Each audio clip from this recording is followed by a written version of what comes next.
Good evening. Welcome to this edition of Northeast Diary. Here we bring you the latest developments from India's unexplored Northeast region. Friends, everyone knows that the handloom products and weaves of the Northeast region are very unique and beautiful. Today we will go over to Mizoram, where a handloom expo was organized recently. We will also take a look at the various steps being taken by the Manipur government to address the challenge of drug addiction.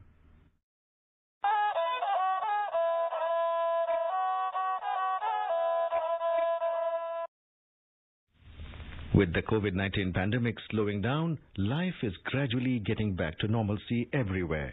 Similarly, all government departments and agencies are gearing up to take new initiatives or to continue the withheld developmental projects and works. At this stage, the Tripura government has proposed to run a pan-Northeast tour by flight. For this, the State Chief Minister urged the Northeastern Council to finance 20 seated aircrafts. A report from our Agartala correspondent, Reena. In the recently held 69th plenary session of the Northeastern Council NEC, Tripura Chief Minister Biplab Kumar Deb proposed to make subtle changes in the devolution formula of NEC funds for expediting development activities in the states of the region. Shri Deb also demanded that the existing limit of externally added projects for the state, which is now limited at 8, needs to be increased. The Minister also appealed to NEC to finance for procurement of a 20-seated aircraft from Hindustan Aeronautics Limited. He pointed out that with this aircraft, the state government would like to launch a whole Northeast tour by flight. HAL offer दिया है 20 seater की craft वो देना चाहते हैं north east के कोई भी स्टेट के लिए घूमने के लिए, तो इसमें 18 करोड़ का सालाना उन्होंने कॉस्ट रखा है। तो त्रिपुरा जैसा छोटा स्टेट ये उठा नहीं सकते। मैं निवेदन करूंगा आपके माध्यम से 10 करोड़ रुपए एनएससी इसको व्यवस्था करे तो 8 करोड़ रुपए त्रिपुरा देके इसको नॉर्थ ईस्ट के अलग अलग शहर में जो टूरिस्ट को लेके जाने का बंदोबस्त हम लोग कर पाएंगे। The Minister Shri Deb also demanded that the defunct aircraft at Kailasahara in Unakoti district needs to be made ready for flight landing. The Kailasahara airport, which is very near to the 10th century rock cut archaeological site Unakoti, is listed under the Regional Air Connectivity Program URAN. The Minister said if the airport is ready for landing, only then the wider airlines will come there to participate in widening to paving the way toward flight services from Kailasahara. Air connectivity के लिए माननीय गृह मंत्री जी ने पिछले बैठक में उठाया था जो टूरिज्म के नाते सबको जोड़ना है, तो इसमें मैं आपसे निवेदन करना चाहता हूं जो त्रिपुरा के कैलाशहर में एक उड़ान प्रकल्प में एयरपोर्ट को बनाना था, रिपेयर करना था, इसका रिपेयर तैयार हो गई, किंतु एयरपोर्ट अथॉरिटी पहले बिडिंग करता है जो वहां प्लेन आए, तो जब तक एयरपोर्ट तैयार नहीं होगी तो बिडिंग में कोई आएगा नहीं, तो उसको एक बार ध्यान दे। For Northeast Diary, this is Reena Nongmaithem from Agartala.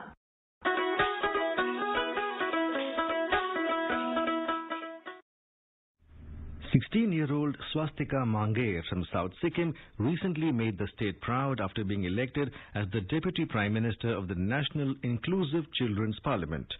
Our Sikkim correspondent Namo Dixit tells us more about this.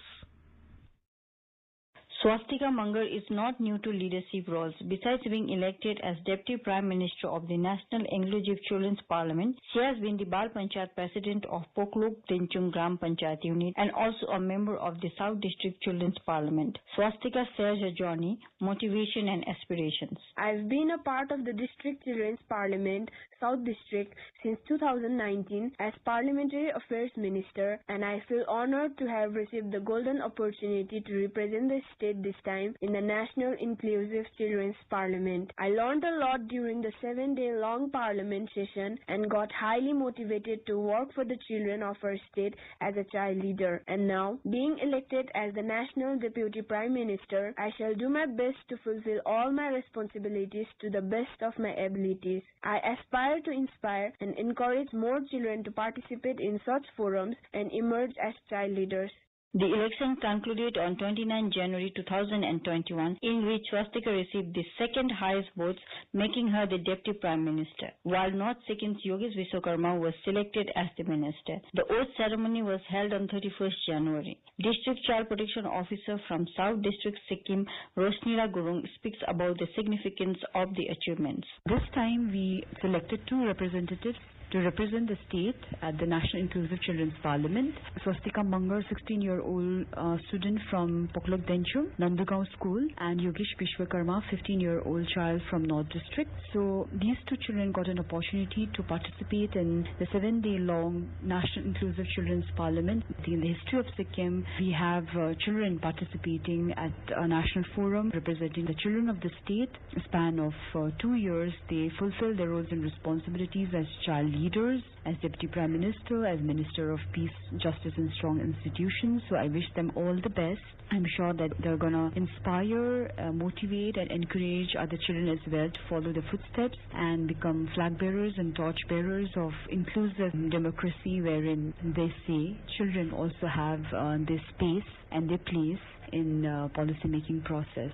These achievements are expected to motivate aspiring child leaders in the state. With Saikat Sarkar, this is Namo Dikshit for Northeast Diary from AR News, Sikkim.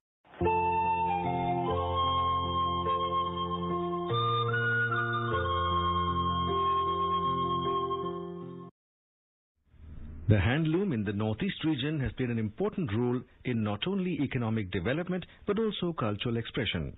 This sector has the pride of being the country's second largest employment provider, being only next to agriculture. The Northeastern handloom is unique in that almost all families, especially in states such as Assam, Manipur and Mizoram, possess their own handlooms. Mizoram recently organized a handloom expo. Here's more from our Aizawl correspondent. Handloom weaving is an integral part of life and culture of Mizo communities. In general, most of the Mizo families have an age-old practice of weaving their own clothes, especially the traditional apparel.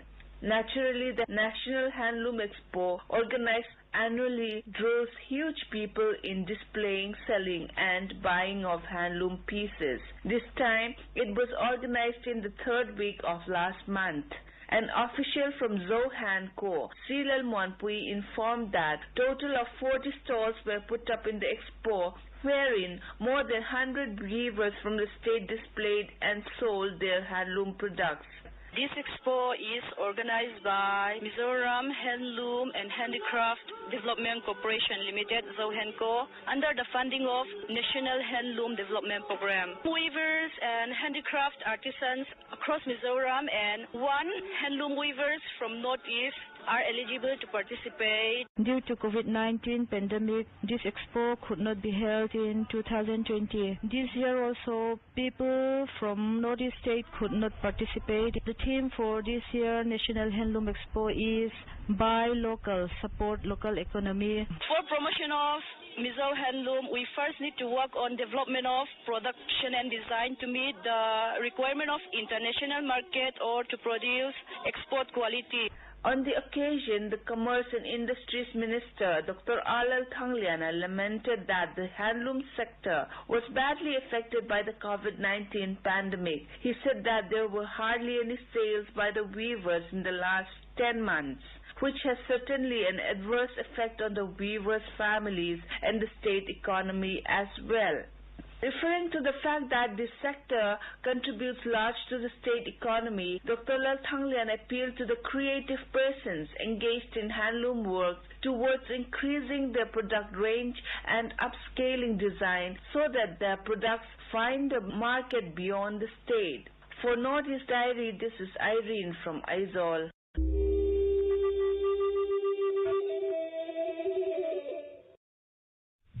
Friends, to make a healthy and sound nation, we need to first make our country free from drugs.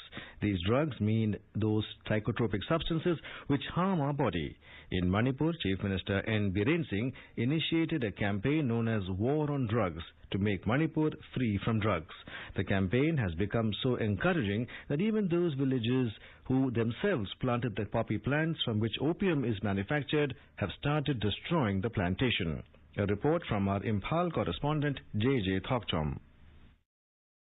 Manipur being a border state and proximity to the infamous Golden Triangle, there is report of the proliferation of different kinds of banned drugs. The state is well known as a haven for poppy cultivation due to different reasons including widespread militancy, lack of employment, hilly and porous border area with neighboring country Myanmar. The state also witnessed rampant drug abuse related crimes for many years. Considering all this, the present Chief Minister of Manipur N. Biren Singh initiated war on drugs campaign since he became Chief Minister of the state. Nowadays, there is not a single day without news of drug peddlers arresting and destroying acres of poppy plantations in remote hill areas. The campaign initiated by the Chief Minister N. Biren Singh in an aim to make Manipur drug-free state has now encouraged even those villagers who themselves planted the poppy from which opium is manufactured. The villagers of remote hill village Pawi of Ukhrul district have now realized the need to support the Chief Minister N. Biren Singh-led campaign. This time, the villagers destroy poppy plants grown in their village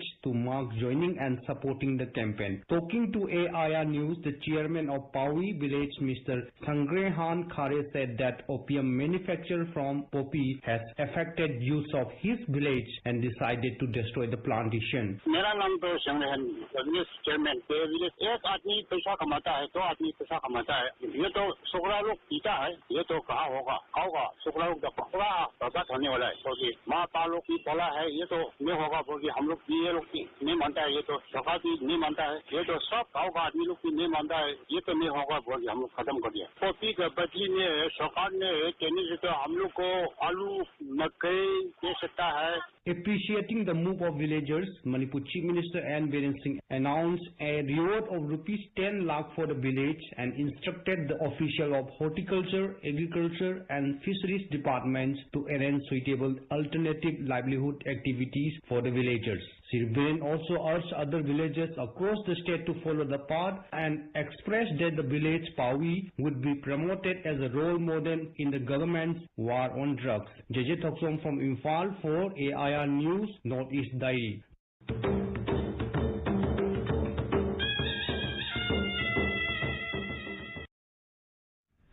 Meghalaya in recent years has witnessed a steady transformation among the 21st century youths to tread on a new path of self-dependence for livelihood opportunities and sustainability. As the government is trying to address the issue of rising unemployment, a new breed of educated, unemployed youth have taken upon themselves to adopt an attitude for social and economic transformation. Here's a report from our Shillong correspondent Rustam. A stop at Thaintin Rock Village, a rural hamlet in East Khartoum district, will reveal a picture of an ordinary rural setup of livelihood. The village is located in between Shillong-Mawsynram National Highway Road. A must-stop and a frequent halt points for passers-by and travelers is a bakery shop in the village. A closer look at this ordinary shop will reveal an inspiring story of self-empowerment. This bakery unit was started when the COVID-19 began by a visionary woman fondly known as Mary Wargery. After being disappointed at various job rejections, she finally committed to a new path to overturn her livelihood condition. Though being a rural farm girl, she has always had a passion and a talent for baking, and on being encouraged by her parents, she finally decided to use her skills for employment opportunities. With support from her family, Mary initiated a life-changing decision through the establishment of a small baking unit, which would eventually become a successful business enterprise and a role model in the village. This small shop now generates daily revenue of 25,000 rupees. Due to the current situation, there's less employment opportunities, so I started my own business. With the help and support from my parents, since it's food-related business, there is scope.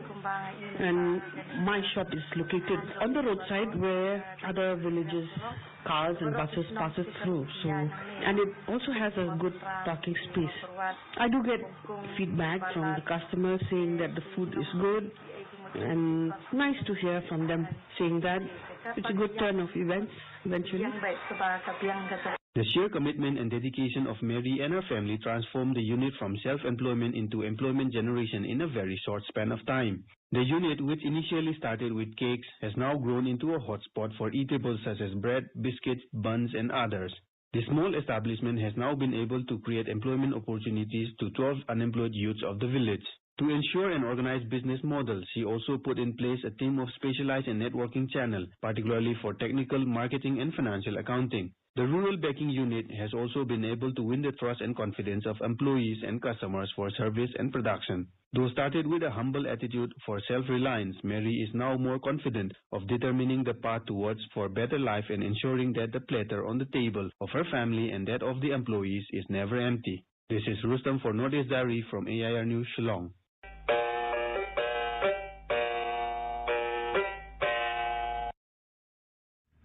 In Nagaland, the State Resource Center for Women has been carrying out the objective of its mission positively by facilitating the process towards ensuring economic and social empowerment of women.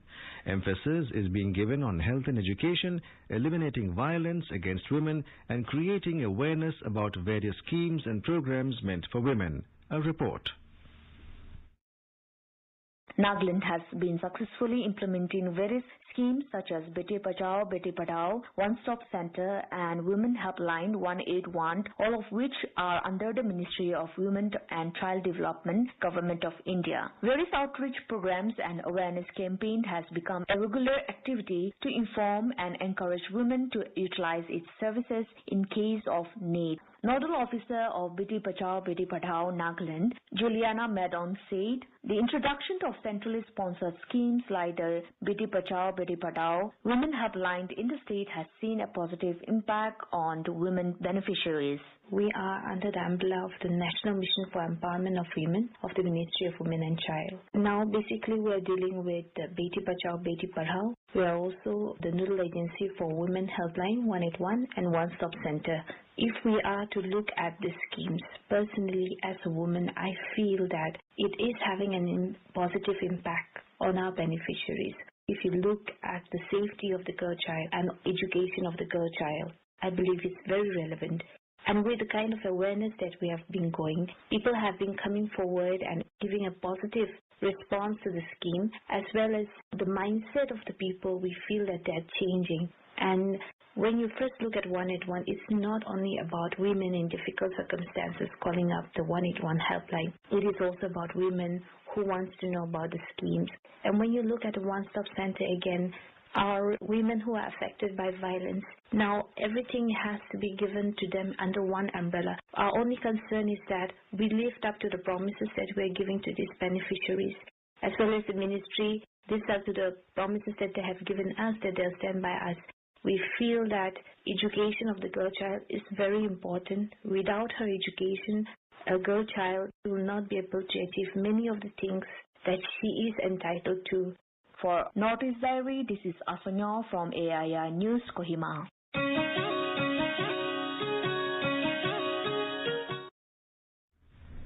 Arunachal Pradesh has over 26 major tribes and over 100 sub-tribes having their own distinctive culture, dialect and traditions.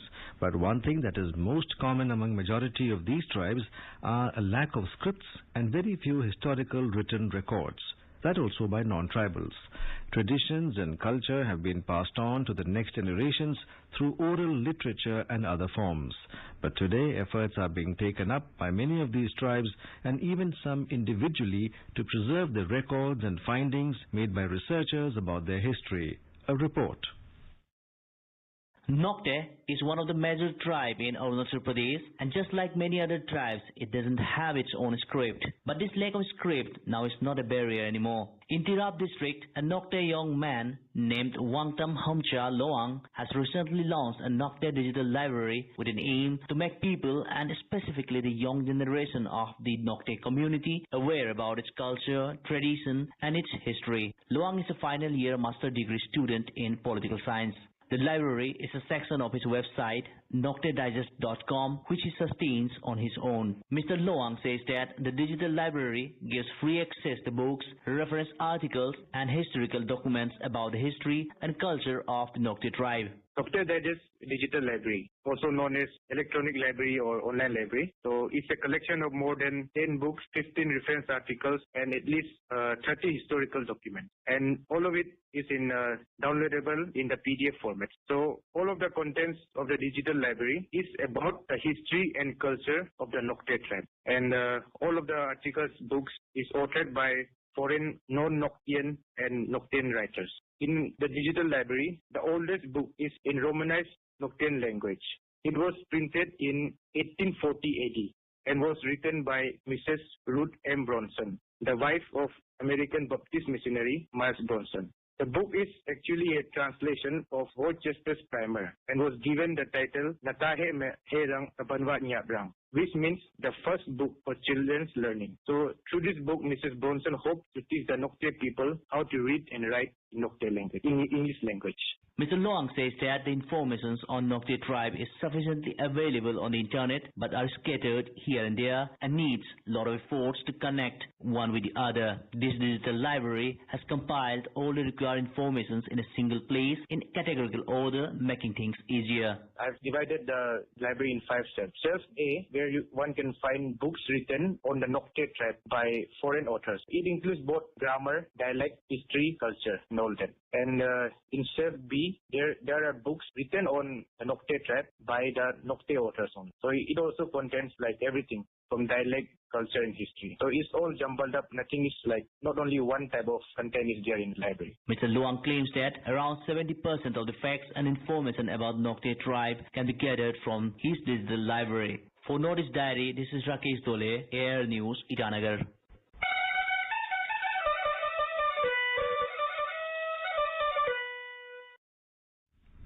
In our Personality of the Week section, we bring you an interview with M.S. Manivannan, Commissioner Secretary, Revenue Department, Assam, by our correspondent Manas Pratim Sharma. Good evening, listeners. This evening, we are joined by Mr. M.S. Manivannan, who is the Commissioner Secretary in the Revenue Department in Government of Assam. Welcome, sir, to Northeast Diary. Let's discuss what is the idea behind distributing land pattas to indigenous people in Assam. The land right is an important right, especially the people of Assam. They don't have possession of land in their name. The right of land, the document, the patta, is not in their name. And there was a lot of Assam is a perennially flood affected state, erosion and other factors, even some other factors are also there. They feel threatened because of the same. Because they don't have the land pattas in their names, they are deprived of certain issues, certain benefits. Say for example, if they are affected in flood or any natural calamity, to give assistance under SDR, the house constructor or whatever the established structures over there should be a authorized one, should be a patta land. Those who are government encroachers, they are not eligible. So these people are eligible to get that thing they have suffered, and because they don't have the patta, they are staying there over a period of time, and they are deprived of these benefits. That is one reason. So taking all these into account, the government has decided, even this patta giving process was going on since a long time, but government wanted to take it in a mission mode, and the past few years this mission mode has been manifolded. The government committed to give land to every landless family of the government. That is one thing. Lives of landless people are there in Assam, no means of livelihood. They will be provided some piece of land so that they can be having their livelihood through doing cultivation in that land. And those who are not having a piece of land to live in, and they can construct their houses and they can stay there. And to address these issues, government has taken this land patta distribution and allotment certificate to the landless poor indigenous families in a mission mode, and greatly achieved by this government.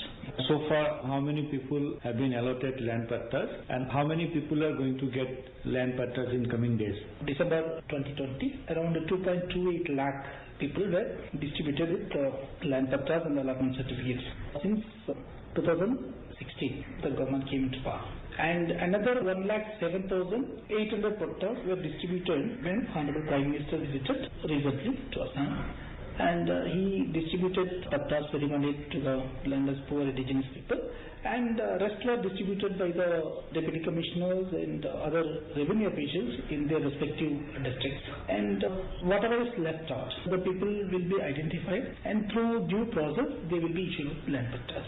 And if we discuss to our flood and erosion problem. So would you please tell us what steps being taken by government of Assam or by government of India to prevent flood and land erosion? Regarding flood, Assam is one of the worst affected state, and flood is a perennial problem for Assam, and every year we are facing problem due to flood, and lakhs of people they are getting displaced and they are taking shelter in the relief camps. Government with the support of Government of India provides all relief to the affected people, and the relief camps are set up. Rescue operations are taken by the NDRF as well as SDRF forces, and all the due care is taken for the people who are affected due to flood.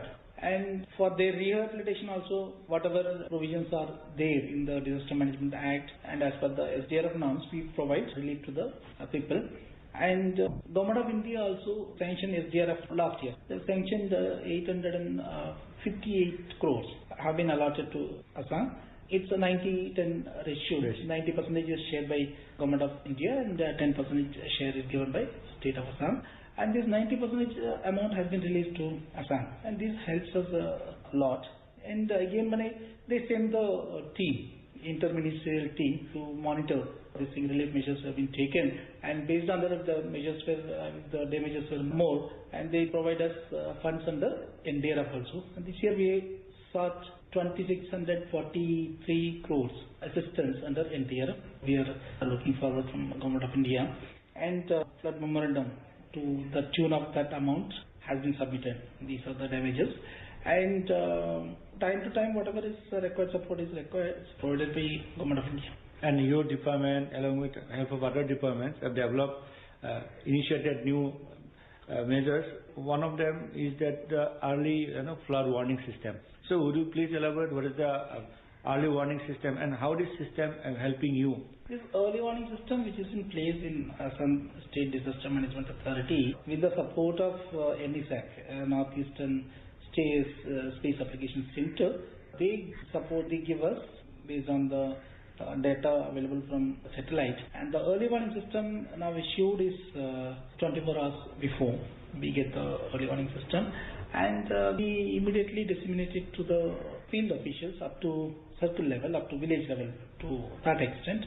And we alert the people, we just move the people to safer places, and that is definitely helping us. And we want to further improve this flood early warning system, so that we are having a World Bank project, Integrated River Basin Management Project, in support with Water Resource Department and FREMA. And we have taken a component of further strengthening of the flood early warning system, so that more than 72 hours flood early warning system is possible, and through some advanced technology based system. So we expect that if this comes up well, and we'll have a very sophisticated flood early warning system, and if the designation is advanced, further we can be benefited. Since there are other states, neighboring states, who have also facing the same flood situation, so how government of Assam is, initiating measures to take help from them or their support in mitigating flood? The state of Assam is, because of a problem exists every year, we have a well-prepared structure as DAMA, and we have incident response teams are in place in all the districts. All the district level committees are notified, circle level committees are notified, and the district disaster management authorities headed by the collectors, that is deputy commissioners, are in place. So we act very quickly, and if required we take models of other states also to mitigate our disaster. So that helps us. How technology is helping us? Technology, definitely in disaster management mitigation, technology is inseparable part of that. As I mentioned, early warning system is a technology based this thing that we are getting, and we are implementing lightning early warning system also, where the message goes up to the village level. We send early warning through the messages in the mobiles, and we are implementing the MIS also. That this thing helps us. GIS-based mapping helps us giving support to the people. Thank you again. Thank you. And now here are some interesting facts about the Northeast. The Tawang Monastery in Arunachal Pradesh is the largest monastery in India and the second largest in the world.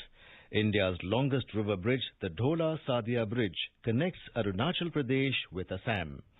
And with that, we have come to the end of this edition of the Northeast Diary. Do join us next week to hear more stories from this enchanting part of India. Bye-bye.